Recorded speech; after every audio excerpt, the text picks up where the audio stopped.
Hello, friends. This week we reach the 4th chapter of Luke with the stories of his temptation, Jesus' temptation, his rejection in his hometown synagogue, and the beginnings of his ministry. As you reflect on these texts this week, let me mention a few things that I noticed along the way. First, a story about the temptation itself.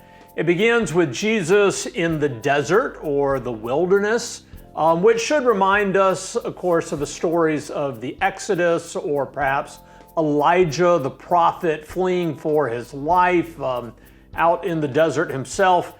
But also times, I think, in our own lives when we feel like we too are in a wilderness of sorts, a desert where we long for life that isn't there for a while, a place where things seem wild and out of control. We all experience wilderness times in our lives, or desert times when there isn't the life that we hope for.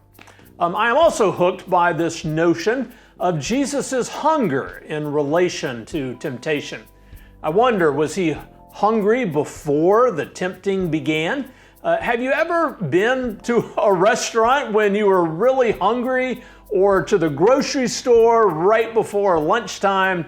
It's awfully tempting to buy the biggest, unhealthiest thing on the menu, or buy snacks, wander down the chip aisle, things that we would ordinarily be able to resist. But when we are hungry, things tempt us a lot more.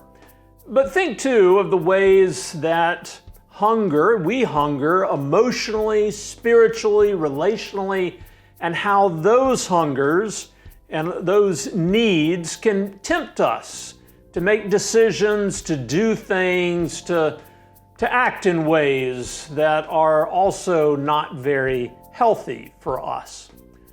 Or does the text mean that Jesus was hungry after the time in the wilderness dealing with those temptations? That could be a point in itself as well, to recognize how those wilderness times in our own lives can leave us exhausted and hungry, and our tanks are empty and need to be filled and recharged. Be aware of that and tend to it when it happens. Matthew and Mark both mention how angels came and helped Jesus at the end of this time in the wilderness, and it's helpful to have those people in our lives too who help us through those exhausting wilderness times, and for us to help others as well. We are probably never as alone as we feel in the wilderness. I will leave you to think about the specific temptations, to think through those and what they may be, other than to say, to me, the first may say something about who we credit as the source of things in our lives, God or ourselves as the source of life. The second temptation may say something about who we keep at the center of our own little universe, God or ourselves. And the third may say something about just wanting God to do what we want God to do for us, or something about our will and God's will. And finally, it's important to note that right at the beginning of Jesus' ministry, Luke places the story of Jesus reading from the prophet Isaiah, almost as a mission statement for what Jesus is about to do and what Jesus is about as a person, as God's person. Bringing good news to the poor, sight to the blind, freeing the oppressed from self-serving people and attitudes that hold oppressed people captive.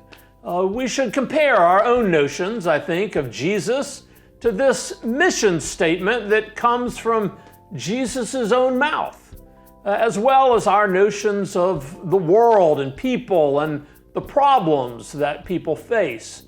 Jesus' ministry clearly isn't just about getting into heaven when we die, or just a personal relationship between me and Jesus.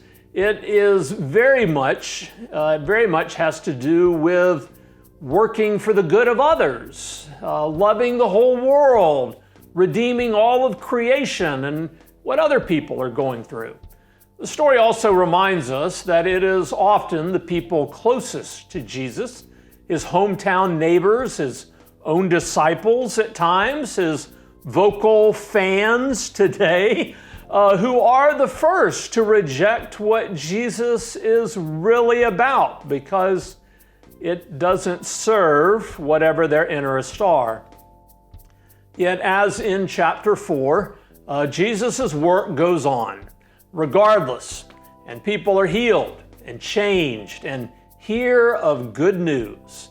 So I hope, friends, that you find this chapter as thought-provoking as I have.